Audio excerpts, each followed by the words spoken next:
Hello दोस्तों, नमस्कार। मेरे यूट्यूब चैनल में आप सभी का स्वागत है। तो कैसे हैं आप लोग? आशा करता हूँ आप सब लोग ठीक होंगे, मस्त होंगे, अपने काम में बिल्कुल ही व्यस्त होंगे।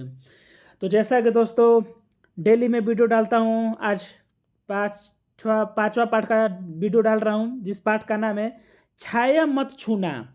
छाया मत छूना, और जिसके लेखक हैं गिरजा कुमार माथुर। तो आइए वीडियो को शुरू करते हैं और पूरी जानकारी आपको देते हैं। और इस क्वेश्चन से, इस वीडियो से आपके 3 से 4 नंबर क्वेश्चन फिक्स है, तो आएंगे ये लिख कर रख लीजिए। आइए पहले गिरजा कुमार माथुर के बारे में थोड़ा सा हम डिटेल जान लेते हैं, क्योंकि उनकी जन्म मृत्यु हर एक एग्जाम में पूछती है। देखिए यहाँ पर गिरजा कुमार माथुर का जन्म 1918 में मध्य प्रदेश के गुना में हुआ था। यहाँ जो येलो कलर से दिखा है ये पढ़िएगा। गिरजा कुमार माथुर का जन्म 1918 में मध्य प्रदेश के गुना में हुआ था। ठीक। प्रारंभिक शिक्षा झांसी उत्तर प्रदेश में ग्रहण करने के बाद उन्होंने MA अंग्रेजी व LLB की उपाधि लखनऊ से अर्जित की। शुरू में उन्होंने कुछ समय तक वकालत की, बाद में आकाशवाणी और दूरदर्शन में कार्य करते हुए, और उनके निधन 1994 में हो गया। गिरजा कुमार माथुर की मृत्यु 1994 में हो गई। ये दोस्तों जो मैंने आपको कलम से यहाँ पर रंगे हैं, एक क्वेश्चन आने वाले सब क्वेश्चन है जो प्रीवियस ईयर में उनकी जन्म मृत्यु पूछी थी, इस बार भी पूछेगी, इसलिए मैं इसको हाईलाइट कर दिया हूँ। इनकी प्रमुख रचनाएं गिरजा कुमार माथुर की कौन कौन सी आप देख ले सकते हैं। नाश और निर्माण, धूप के धान, शिला पंख चमकीले, भीतरी नदी की यात्रा, फिर यहाँ पे काव्य संग्रह में जन्म कैद, नाटक में नई कविता, सीमाएं और संभावना आलोचना। दोस्तों उनके बारे में जितनी मैंने मेन टॉपिक थी वो बता दिया।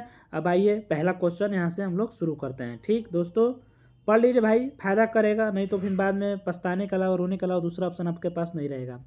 पहला क्वेश्चन गिरजा कुमार माथुर का जन्म कब हुआ था? अभी मैं आपको बताया कि गिरजा कुमार माथुर का जन्म 1918 में हुआ था, जो मध्य प्रदेश के गुना में हुआ था। नेक्स्ट क्वेश्चन, 1943 ईस्वी के द्वारा संपादित तार सप्तक के कवियों में से कौन एक है? तो आप किसके बारे में पढ़ रहे हैं दोस्त? अभी हमें बताया उन्होंने कौन कौन सी पुस्तक लिखी है। तो तार सप्तक भी लिखी है, जिसने लिखे हैं गिरजा कुमार माथुर ने, is the right answer. Next question, छाया मत छूना कविता में विशेषण शब्द कौन सा है? अब यहाँ पर दोस्त देखिए, आपको इसके लिए विशेषण पढ़ना पड़ेगा। जैसा कि आपको मैं बता दूँ, विशेषण पढ़ लीजिएगा, अगर नहीं पता है तो इसके लिए मैं सेपरेट वीडियो बना दूंगा। फिलहाल इसका आंसर होगा रस बसंत, दुविधा ही साहत, शरद रात, उपयुक्त सभी इज द राइट आंसर। ठीक। नेक्स्ट क्वेश्चन है आपका, 1 मिनट। छाया मत छूना कविता के आधार पर मृग तीक्ष्ण किसे कहते हैं? मृग में आपको पता है कि हिरण होता है, और तीक्ष्ण में उसकी आकर्षित, तो मृग तीक्ष्ण किसे कहते हैं? 4 का इज द राइट आंसर होगा छल और भ्रम इज द राइट आंसर। ए और बी दोनों। ठीक। अरे भाई 1 सेकेंड भाई, कट गया। अरे सॉरी दोस्त, थोड़ा सा डिस्टर्ब हो गया, पर कोई नहीं, हो जाता है भाई, क्या करे यार। नेक्स्ट क्वेश्चन, छाया मत छूना कविता के आधार मनुष्य जीवन में किसके पीछे भागता है? तो किसके पीछे भागता है इस कविता के आधार पर? तो यश, माया, दौलत, उपरोक्त सभी इज द राइट आंसर, सभी के पीछे भागते हैं। ठीक। नेक्स्ट क्वेश्चन लंबा है, इसलिए थोड़ा सा हमको जूम करना पड़ेगा, अब इससे ज़्यादा जूम नहीं कर सकते। नेक्स्ट क्वेश्चन, क्या हुआ जो खिला फूल रस बसंत जाने पर जो न मिला भूल उसे कर तू, इस पंक्ति के खाली स्थान को सही विकल्प से भरे। तो छठा का इज द राइट आंसर होगा भविष्य वरण। ठीक। नेक्स्ट क्वेश्चन पे आइए, छाया मत छूना कविता के आधार पर यामिनी शब्द का अर्थ क्या है? मस्ट भी VI क्वेश्चन है, और 100% लिख दीजिए। 2026 में एक क्वेश्चन आपको पूछेगा, यामिनी शब्द का अर्थ क्या है? दोस्त मेरे, यामिनी शब्द का अर्थ क्या है? 110% का क्वेश्चन याद रखिएगा। तो इसका राइट आंसर होगा तारों भरी चांदनी रात, में तारों से भरी चांदनी रात is the right answer. Next question, छाया मत छूना कविता में छाया के संबंध में कौन सा कथन सही है? तो इसका कथन सही है, छाया शब्द भूतकाल के लिए प्रयोग हुआ है। ठीक।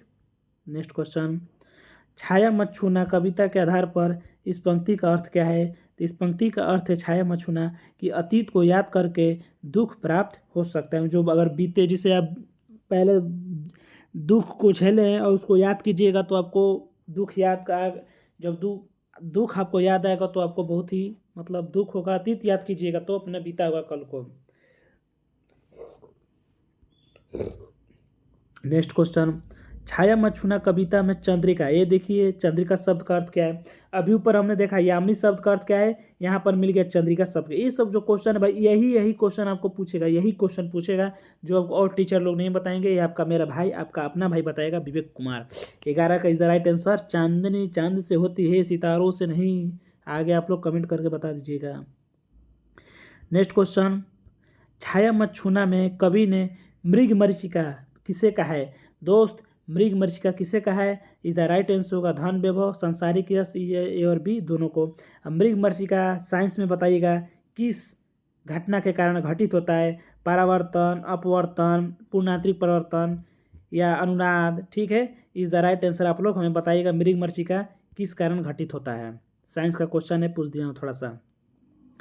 नेक्स्ट क्वेश्चन, छाया मत छूना कविता के आधार पर छाया को छूने का परिणाम क्या होता है। तो छाया का छूने का परिणाम होता है सी इज द राइट आंसर, सांसारिक यश वैभव को पाकर दुख मिलता है। सी इज द राइट आंसर होगा। नेक्स्ट क्वेश्चन, छाया मत छूना कविता में किन जीवन मूल्यों को अपनाने की प्रेरणा दी गई है। दोस्त तो 15 का जीवन की परिस्थिति के अनुसार जीना चाहिए, सही है। पुरानी यादों में खोई नहीं रहना चाहिए, बिल्कुल सही है। बेकार के सपनों में समय नहीं गंवाना चाहिए, बिल्कुल सही है। Is the right answer D. ठीक, नेक्स्ट क्वेश्चन, छाया मत छूना कविता का निम्नांकित में से कौन सा उद्देश्य है। तो इसका उद्देश्य जीवन को वास्तविकता में जीने की प्रेरणा को हमें स्वीकार करना चाहिए। 16 का right answer A. Next question, छाया मत छूना कविता में कौन सा भाव सौंदर्य है। तो कौन सा भाव सौंदर्य है, छाया को छूना एक मिथ्या चित्र है। मिथ्या का यहाँ पर अर्थ होता है, मिथ्या मतलब होता है झूठ। इसकी भाषा संकेती से सही है, छायावादी भाषा में लिखेगा ये भी सही है। Is the right answer D होगा, उपरोक्त सभी। 17 का डी।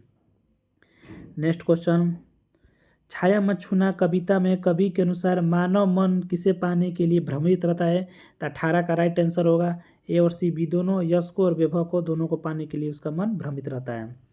नेक्स्ट क्वेश्चन दोस्त, गिरजा कुमार माथुर की काव्य संग्रह मंजीर की भूमिका किससे लिखवाई।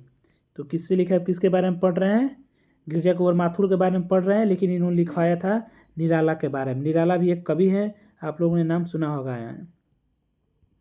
नेक्स्ट क्वेश्चन और सेकंड अंतिम क्वेश्चन, हर चंद्रिका में छिपी एक रात कृष्ण है कविता के इस पंक्ति के माध्यम में कवि ने जीवन की सच्चाई की ओर संकेत किया है क्या। तो इसका राइट आंसर और 20 का बी, हर सुख के पीछे एक दुख छिपा होता है। हर सुख के पीछे एक दुख छिपा होता है। भाई मेरे जब एग्जाम में बैठिएगा और ऐसा ऐसा प्रश्न पढ़िएगा ना तो आप अंदर से हिल जाइएगा, लेकिन पकड़ सकते हैं वही जो एक बार पढ़े होंगे। ठीक, नेक्स्ट क्वेश्चन, गिरजा कुमार माथुर की जन्म कैद कौन सी विधा है। इनकी विधा है एक नाटक है, क्योंकि ये नाटक ज़्यादा अधिकतर लिखते हैं। नेक्स्ट क्वेश्चन, छाया मत छूना कविता में कवि के अनुसार छाया का अर्थ क्या है। छाया का अर्थ होगा दोस्त मेरे यहाँ पर कि जो वास्तविक नहीं है, बिल्कुल सही। जो काल्पनिक है ये भी सही। ये is the right answer C is the next question, छाया मत छूना कविता में कवि किसके पूजन की बात कही है। तो कवि ने कठिन यथार्थ यानी कठिन यात्रा के बारे में पूजन की बात कही है। इसी के साथ दोस्त क्वेश्चन समाप्त होता है। जय हिंद। अगर आपको वीडियो अच्छी लगी होगी तो जरूर लाइक कमेंट कीजिएगा, नहीं अच्छी लगी हो तब पर भी लाइक कमेंट कीजिएगा। मिलेंगे नेक्स्ट वीडियो में, तब तक के लिए जय हिंद, लव यू।